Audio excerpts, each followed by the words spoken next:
Hi there Sagittarius, welcome back to Wild Lotus Tarot. This is going to be your weekly intuitive reading for September 28th through to October 4th. Saggy, let's see what we've got for you on the cards.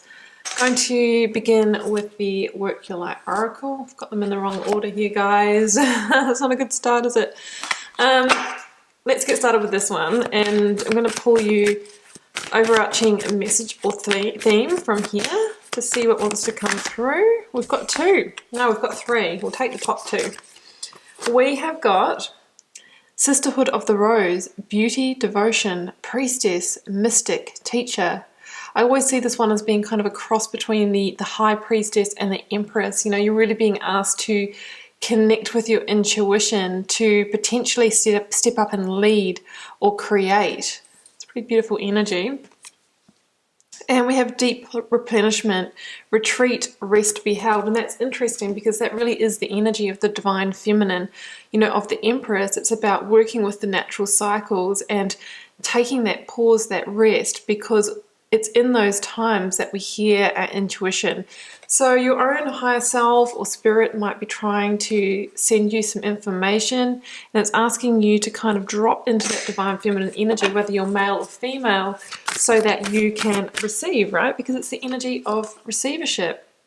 And here we have Thomas, which really, again, is that energy of hibernation, of rest. Look at the tiger there, you know. He is integrating, he is taking that pause. Maybe he's digesting a big meal. But really, it's kind of almost like going into that little bit of a hermit phase, going into the cocoon in order to take that rest that you need to then re-emerge as the butterfly. So there's a bit of a rebirth kind of energy here as well. Well, let's see what comes out. I'm just noticing that I had Bhuvanesh Svari at the bottom of the deck, which is, you know, that real creatorship energy. So it might be, you know, you've either been busy creating and need to take the pause, or you're needing to take a pause in order to download some kind of creative energy. Saggy, let's have a look at the tarot story for you, beginning with the energy of the recent past. Yeah, okay, now we will take those. We have got the Death energy, energy of Scorpio, and the Queen of Cups. Absolutely, you know, maybe ending a cycle here. That's very much what I was feeling. Let's get the current or focused energy for you, Saggy. And coming back to heart, divine feminine energy with the Queen of Cups. To maybe get the download or insight for the new cycle. There she goes. There she goes. Four of Swords at the bottom. Rest to receive some kind of creative wisdom to birth something into the physical realm with the Empress. Always works out with the tarot, guys. I have got the King of Wands in the near future outcome and the Four of Wands at the end here. I mean, there's a milestone being reached this week. Let's clarify. Clarifying the Queen of Cups and Death. I've got the Six of Crystals, which is the Six of Pentacles. Clarifying that beautiful Empress energy for you, Saggy. Well, I've got the King of Wands again, and I've got the Ace of Swords. Yeah, there's the insight that she wants to bring you, the download, the information, the truth. Let's clarify King of Wands for you. We've got double King of Wands in the reading so far, and I've got the Chariot. And I have the energy of the Temperance Angel right here, which is very interesting because Temperance is the energy in the Major Arcana, number 14, that follows on from Death, number 13. So you really have this perfect sense of balance in this reading, this perfect shift. You know, Six of Pentacles is all about balance here as well. So there is an energy of having a bit of a pause, a rest, coming back into balance after potentially closing out a cycle in your life, Saggy. And, you know, the universe is saying, hey, you know, take this moment because there's going to be some kind of insight that lands for you that's going to have you moving ahead. I'm feeling moving ahead in a creative sense. Something to do with your purpose. It could be entrepreneurship for some of you. Whatever it is, it's a milestone that's going to potentially end to that lead to that life that you truly desire, you know, being on passion and purpose with all that Wands energy that's coming in. So what have you passed through? Well, it'll be different for all of you guys. It is a general reading. You know, the death energy it's a cyclic completion. For some of you, this could be, you know, moving out of a series of unhappy jobs, or, you know, out of your term of study, and now you're moving into work. For others of you, it could be a relationship, and it could have been a relationship that held you back in some way from your creative endeavors, or it was just time, and maybe it's time for you to shift your focus excuse me, onto what you want to bring through into the world now. You know, what is your divine calling or purpose? So the death energy is the energy that kind of clears that slate. It's really out with the old, in with the new. You know, it's a new dawn dying. It's a new dawn rising. And yeah, it asks you to surrender to that, right? There's a sense of growth here with that flower of alchemy, and I really feel that the growth is that you are stepping up into, let's say, that mystic, that priestess energy. You're stepping up a notch in terms of, you know, coming into that Queen of Cups energy.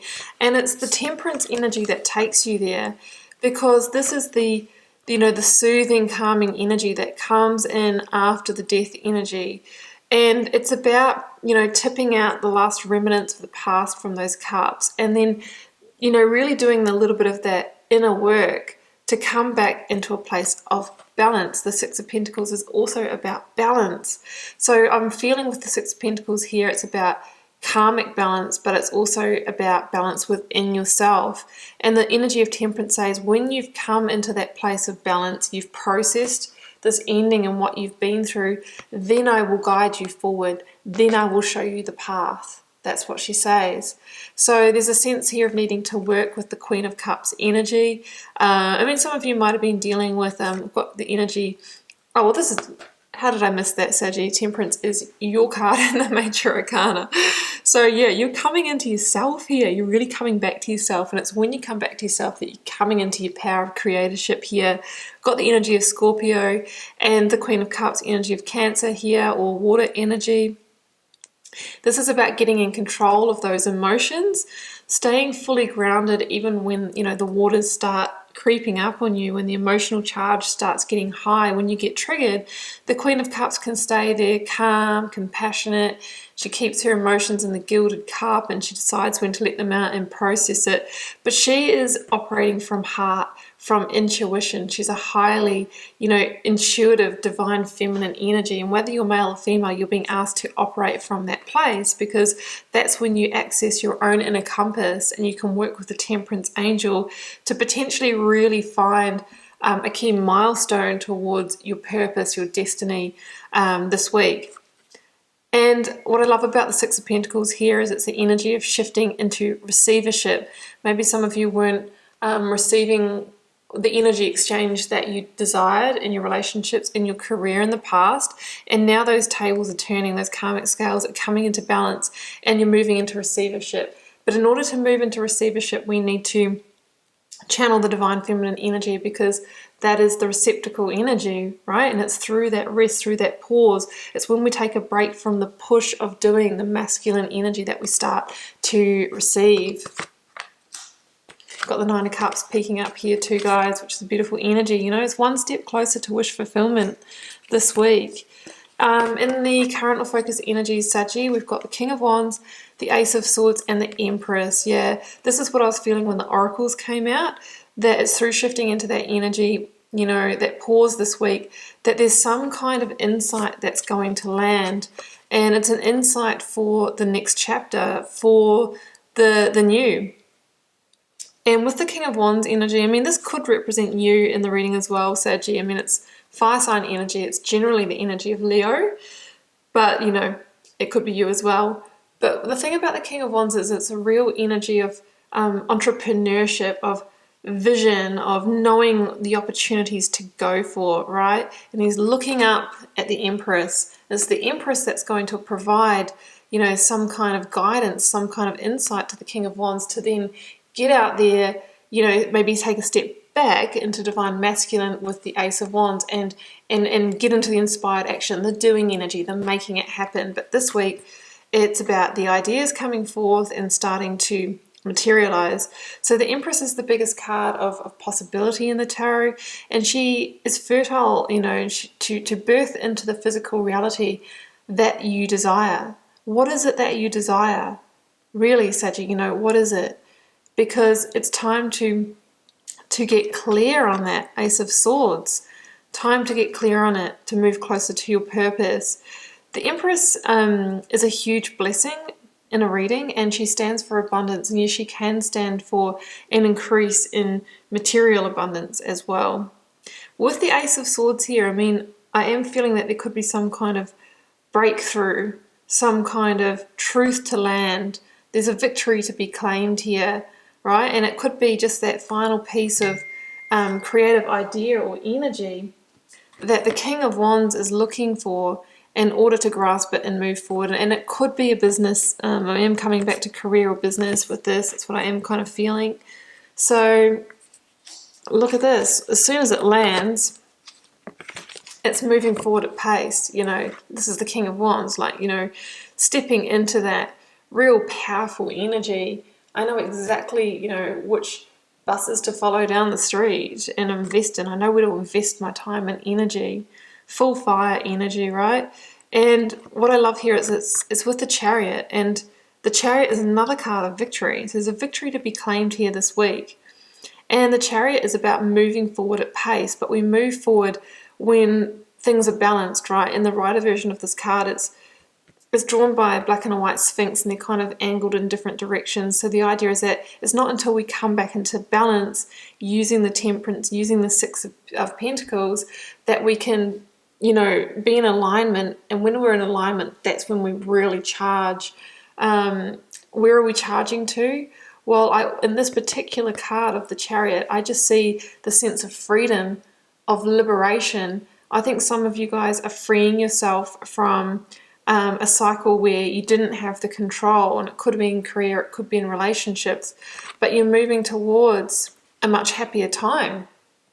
You know, the Four of Wands is really about, well, it's kind of happy ever after, really. It's one of the best life cards of abundance and, you know, whatever you desire, you know, partner, home, all of that kind of stuff.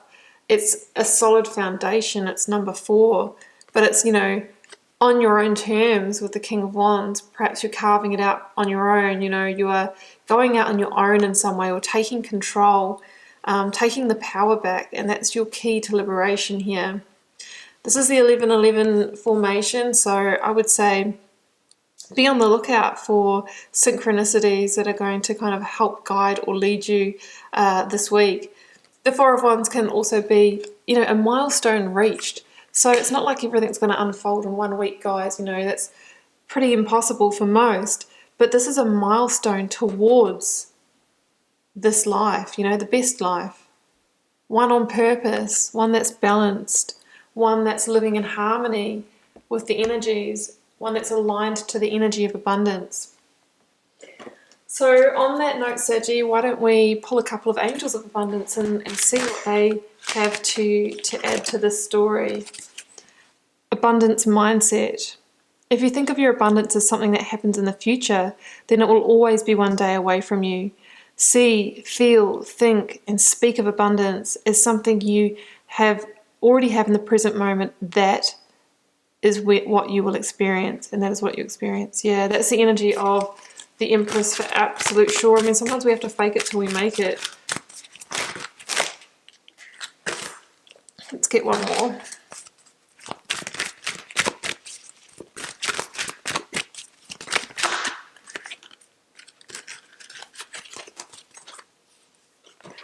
Well, we've got 2 here. We've got power of prayer. So that really comes down to, you know, really thinking, feeling, you know, knowing that, you know, you have unlimited resources in order to make what this is happen. And obstacles and blocks are lifted. All of your personal work and your positive energy shift have overcome previous obstacles and blocks, and they are lifted away. You will now experience progress and forward movement with your projects. Stay centered in gratitude to ensure that your flow of abundance continues. That's the Chariot, guys, moving forward with your projects, with freedom, with liberation, and with the blessing of the Empress. Okay, Saggy, I'm going to leave it there, and I do hope you enjoyed this reading. Keep in mind it is a general reading for the collective, so it won't be for everyone. That's fine. If you're called to share, leave me a comment. I do read them all and try to respond to as many as I can. Helps me get to know you guys and connect with your energies. And I'll see you back here next week for another message.